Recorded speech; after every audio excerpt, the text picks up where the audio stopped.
Bismillahirrahmanirrahim. Rabbi syrah li sadri wa yassir li amri wahlul 'uqdatam min lisani yafqahu qawli.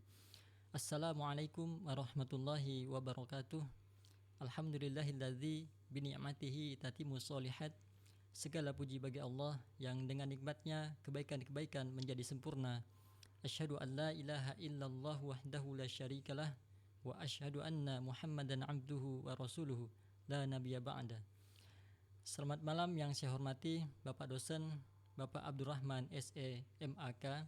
Perkenalkan, nama saya Marsani, salah satu mahasiswa Bapak di kelas IF 301, mata kuliah Pendidikan Agama, Prodi PJJ Informatika, Universitas Siber Asia. Melalui video ini, izinkan saya untuk memaparkan presentasi makalah yang telah saya kerjakan sebagai tugas ujian akhir semester untuk mata kuliah ini. Yang mana mata kuliah yang saya buat mengenai integrasi ilmu pengetahuan dan teknologi dalam perspektif Islam, mengenai sebuah tinjauan konseptual, implementasi, dan refleksi kritis.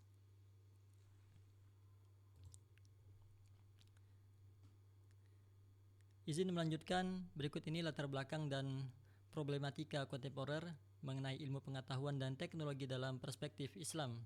Pertama, revolusi industri 5.0, yang mana teknologi telah mendominasi hampir seluruh aspek kehidupan manusia modern, dari komunikasi hingga kesehatan, pendidikan hingga ekonomi.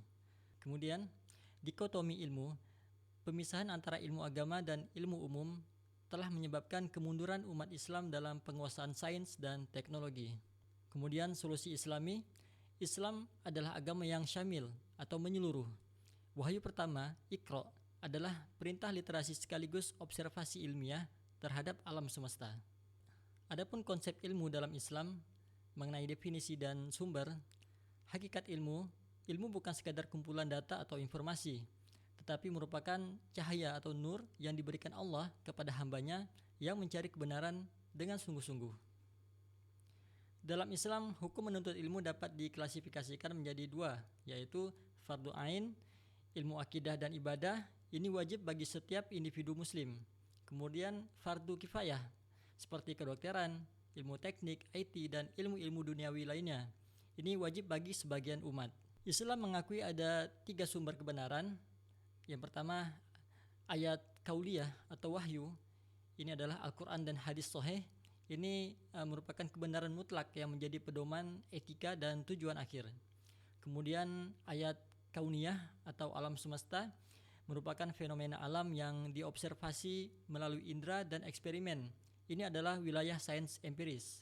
Kemudian ayat insaniyah atau diri manusia atau akal merupakan potensi rasionalitas untuk menganalisis dan menyimpulkan. Dalam Islam tidak ada konflik antara wahyu dan akal. Jika terjadi pertentangan yang seolah-olah nyata, maka kemungkinannya ada dua. Pemahaman kita yang terhadap wahyu yang keliru, seperti tafsir yang salah misalnya, atau kesimpulan sains tersebut yang belum final atau teori bukan hukum alam. Imam Syafi'i rahimahullah berkata, barang siapa yang menghendaki dunia, maka hendaknya dia berilmu, dan barang siapa yang menghendaki akhirat, maka hendaknya ia berilmu, dan barang siapa yang menghendaki keduanya, maka hendaknya ia berilmu. Adapun landasan dalil nakli dari Al-Quran bicara tentang sains, seperti yang terdapat di Quran Surat Al-Mujadilah ayat 11 mengenai derajat orang berilmu. A'udzubillahi minasyaitonirrajim. Yarfa'illahu alladzina amanu minkum walladzina utul ilma darajat. Allah akan meninggikan orang-orang yang beriman di antaramu dan orang-orang yang berilmu pengetahuan beberapa derajat. Kemudian mengenai eksplorasi alam semesta, sebagaimana yang terdapat di Quran Surat Ar-Rahman 33, Ya ma'syaral jinni wal insi in istata'tum an tanfudhu min aqtaris samawati wal ard fanfudhu la tanfudhuna illa bisultan. Hai jemaah jin dan manusia, jika kamu sanggup menembus penjuru langit dan bumi, maka tembuslah. Kamu tidak akan dapat menembusnya kecuali dengan kekuatan atau ilmu. Kemudian mengenai tujuan teknologi, berdasarkan hadis riwayat Ahmad At-Tabrani, hadis Hasan, khairun nasi anfa'uhum linnas. Sebaik-baik manusia adalah yang paling bermanfaat bagi manusia. Kemudian, otonomi urusan duniawi, Sebagaimana hadis riwayat Muslim, hadis sahih, antum a'lamu bi amri dunyakum. Kalian lebih mengetahui tentang urusan dunia kalian. Zaman keemasan Islam merupakan bukti integrasi ilmu, the golden age. Sejarah membuktikan bahwa para ulama Islam di masa kejayaannya tidak pernah memisahkan antara laboratorium dengan masjid. Sains adalah sarana untuk mendekatkan diri kepada Allah atau ma'rifatullah dan memahami kebesarannya melalui ciptaannya. Seperti Ibnu Sina yang dikenal sebagai bapak dokter modern yang menulis The Canon of Medicine, ensiklopedia medis yang menjadi rujukan Eropa selama 600 tahun. Beliau adalah filsuf, dokter, dan ahli astronomi sekaligus. Kemudian Al-Khwarizmi merupakan bapak algoritma dan aljabar yang karyanya menjadi dasar ilmu komputer modern. Nama beliau diabadikan dalam istilah algoritma yang digunakan hingga kini dalam pemrograman. Kemudian Al-Biruni, polimath brilian yang menguasai astronomi, fisika, matematika, geografi, dan sejarah. Beliau menghitung keliling bumi dengan akurasi luar biasa di abad ke-11 Masehi. Implementasi, analisis, dan refleksi mengenai inspirasi ilmu pengetahuan dan teknologi dalam perspektif Islam. Berikut ini pandangan Islam terhadap Artificial Intelligence atau AI. Islam menyambut baik AI sebagai alat bantu atau tools untuk efisiensi. Namun, para ulama memberikan batasan tegas. Ini merupakan isu kontemporer yang mana pertama, hukum dasar AI adalah mubah sebagai wasilah atau alat bantu untuk meningkatkan efisiensi dan produktivitas dalam berbagai bidang kehidupan. Kemudian, batasan robot atau taswir itu bisa dihukumi boleh ketika robot fungsional untuk industri medis atau pendidikan.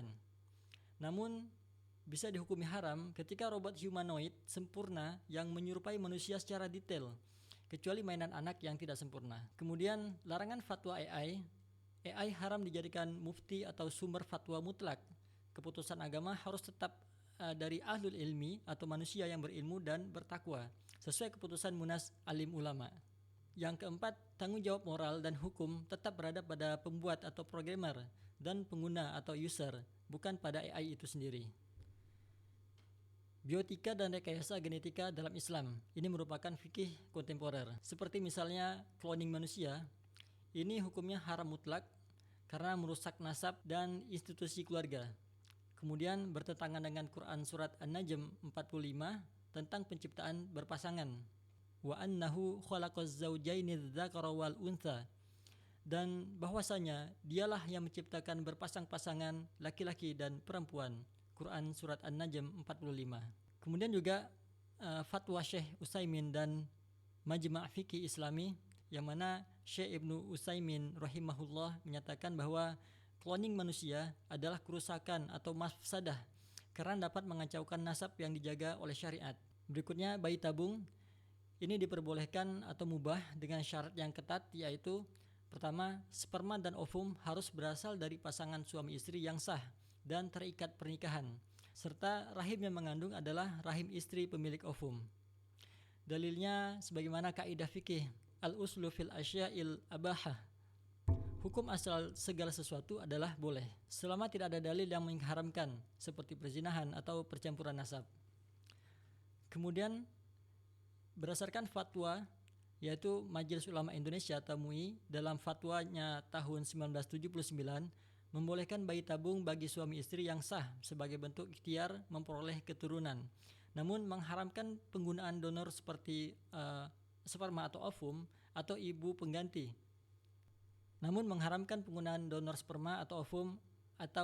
pengganti. Kemudian transplantasi organ. Terdapat perbedaan pendapat atau ikhtilaf di kalangan ulama mengenai masalah ini. Pendapat pertama membolehkan dengan syarat.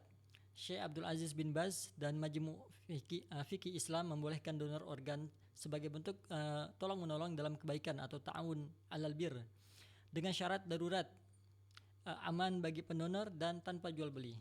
Kemudian pendapat yang kedua, ini pendapat yang mengharamkan, yaitu Syekh Muhammad Nasruddin Albani rahimahullah cenderung melarangnya. Beliau berpendapat bahwa tubuh manusia adalah amanah Allah, bukan milik pribadi yang bisa didonasikan atau dipindahkan kepada orang lain, serta untuk menjaga kehormatan jasad manusia. Berikut ini mengenai Sebab mengapa umat Islam tertinggal dalam hal teknologi? Ini merupakan refleksi dan evaluasi. Harus diakui secara jujur bahwa saat ini umat Islam tertinggal dalam perlombaan teknologi. Beberapa faktor penyebabnya: pertama, salah kaprah dikotomi ilmu agama dan sekuler. Masih banyak pesantren atau institusi pendidikan Islam yang memandang ilmu umum itu sebagai kelas 2, sehingga santri atau pelajar enggan mendalaminya. Kemudian, hilangnya budaya baca dan riset. Budaya ikro atau membaca atau meneliti itu digantikan oleh budaya lisan dan budaya konsumtif. Kita menjadi konsumen teknologi, bukan produsen. Kemudian, konflik internal di kalangan umat, yaitu energi umat itu habis untuk perdebatan khilafiyah yang tidak produktif, melupakan agenda besar membangun peradaban sains. Kemudian, kurangnya dukungan politik dan dana. Ini merupakan riset membutuhkan dana besar. Negara-negara muslim belum mengalokasikan anggaran riset sebanding dengan negara maju. Lagi-lagi negara Islam hanya menjadi konsumen, bukan produsen. Namun harapan itu ada. Generasi muda muslim kini mulai bangkit. Kita melihat fenomena santri coding, ilmuwan muslim di NASA dan perusahaan teknologi raksasa, serta universitas-universitas Islam yang mulai mengintegrasikan kurikulum sains dan agama. Kuncinya adalah kembali pada semangat Al-Quran. Sains adalah jalan menuju Tuhan. Semakin kita meneliti atom dan galaksi, semakin kita kerdil di hadapan keagungan Allah, dan semakin bertambah keimanan kita. Inilah konsep ulul albab, orang yang berpikir, yang disebut dalam Al-Quran surat Al-Imran 190. Inna fi khalqis samawati wal ard wa ikhtilafil laili wan nahar la ayatul lil ulil albab. Sesungguhnya dalam penciptaan langit dan bumi dan silih bergantinya malam dan siang terdapat tanda-tanda bagi orang-orang yang berakal. Berikut ini strategi kebangkitan yang merupakan jalan menuju masa depan atau action plan. Pertama, integrasi kurikulum. Pesantren harus melek teknologi dengan mengintegrasikan STEM atau Science, Teknologi, Engineering, Matematik. Sementara kampus umum perlu memperkuat pendidikan akhlak dan nilai-nilai keislaman. Tidak ada lagi pemisahan antara ilmu agama dan ilmu umum. Kemudian merupakan jihad intelektual, yaitu menuntut ilmu teknologi harus diniatkan sebagai ibadah dan jihad di jalan Allah. Setiap penemuan ilmiah, setiap inovasi teknologi adalah cara kita untuk memahami kebesaran Allah dan memberikan manfaat kepada umat manusia. Kemudian etika digital dalam Islam, yaitu menggunakan media sosial, internet, dan teknologi digital untuk dakwah, penyebaran kebaikan, dan pendidikan. Teknologi harus menjadi sarana amar ma'ruf nahi mungkar, bukan sebaliknya menjadi alat penyebar fitnah dan kemaksiatan. Catatan penting, kebangkitan umat Islam bukan tentang menolak teknologi atau kembali ke masa lalu, melainkan tentang menguasai teknologi dengan landasan iman yang kuat, sehingga kemajuan yang kita raih membawa berkah, bukan bencana. Kesimpulannya, sains dan Islam adalah satu kesatuan. Intisari pembahasan dari makalah ini adalah Islam dan sains adalah dua sisi mata uang yang tidak dapat dipisahkan.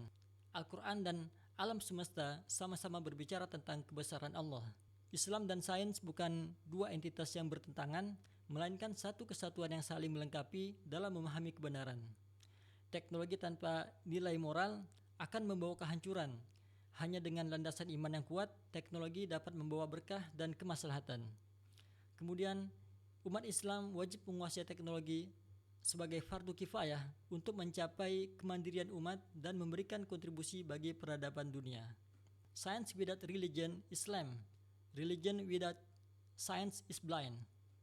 Seperti yang dikatakan Albert Einstein, kutipan dari Einstein ini sangat senada dengan pandangan Islam yang mengajarkan bahwa ilmu pengetahuan dan keimanan harus berjalan seiringan. Sains memberikan kita pemahaman tentang bagaimana alam semesta bekerja, sementara agama memberikan kita pemahaman tentang mengapa dan untuk apa kita diciptakan. Alhamdulillah, sampai di penghujung slide. Demikian presentasi yang bisa saya paparkan. Semoga dapat diterima dengan baik. Mohon maaf jika ada kekurangan. Terima kasih atas perhatian Bapak. Terima kasih atas bimbingan yang telah Bapak berikan selama pembelajaran. Subhanakallahumma wa bihamdika asyhadu an la ilaha illa anta astaghfiruka wa atubu ilaik. Subhana rabbika rabbil izzati amma yasifun wa salamun alal mursalin walhamdulillahi rabbil alamin. Wassalamualaikum warahmatullahi wabarakatuh.